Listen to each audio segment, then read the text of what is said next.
بسم اللہ الرحمن الرحیم۔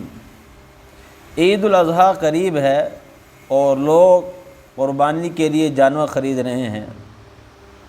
بعض لوگوں کی خریداری کا جو طریقہ ہے وہ غلط ہے۔ عموماً شہروں کے اندر جو مکانات ہوتے ہیں اس کے اندر جانور کے کھڑا کرنے کی جگہ نہیں ہوتی، تو اب یہ خریدار کیا کرتے ہیں، جانور خریدنے جاتے ہیں اور خریداری کے دوران یہ طے کرتے ہیں کہ جانور تم سے خرید رہا ہوں، لیکن یہ عید قربان تک تمہارے پاس رہے گا، تم ہی اس کی حفاظت کرو گے۔ عموماً اس طریقے سے تجارت کی جاتی ہے، جانور خریدے جاتے ہیں۔ یہ طریقہ شریعت کے اندر جائز نہیں ہے کہ قربانی کے اندر شرط لگائی جا رہی ہے، قربانی کے جانور خریدنے کے اندر، کہ قربانی کے جانور خرید رہا ہوں لیکن یہ جانور تمہارے پاس عید تک کھڑا رہے گا، عید والا دن ہم اس کو لے جائیں گے یا عید والے دن اس کو پہنچا دینا ہمارے پاس۔ یہ جائز نہیں ہے شریعت کے اندر۔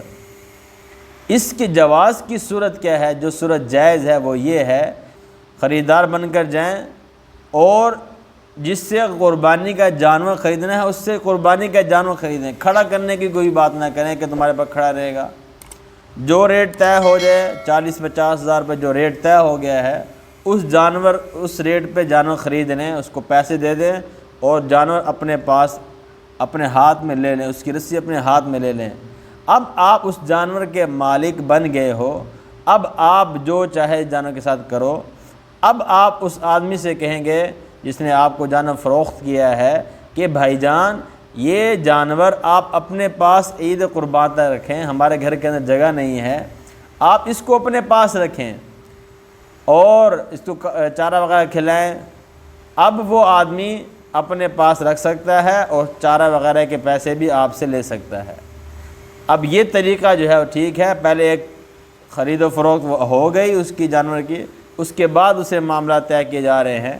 اب وہ چاہے گا تو آپ کو کہے گا بھی میں نہیں کھڑا سکتا، آپ اور جگہ لے جائے، اس کا دل چاہے گا تو کھڑا کر لے گا اور اس کا دل چاہے گا تو آپ سے خرچہ مانگ لے گا۔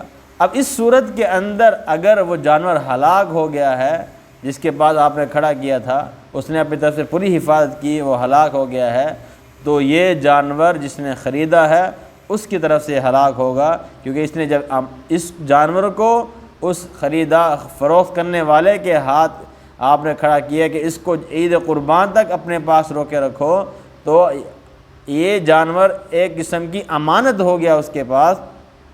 اب امانت ہلاک ہو جاتی ہے، اس کا ضمان نہیں آتا، تو اس لیے جب وہ اس نے اپنی طرف سے مکمل حفاظت کی ہے تو جب جانور ہلاک ہو جائے گا، اب خریدار کے اوپر جو ہے وہ ضروری نہیں ہے کہ وہ فروخت کرنے والے سے جو ہے وہ پیسے لے، بلکہ وہ جانور جو ہے وہ خریدار ہی کی طرف سے جو ہے وہ ہلاک ہوگا۔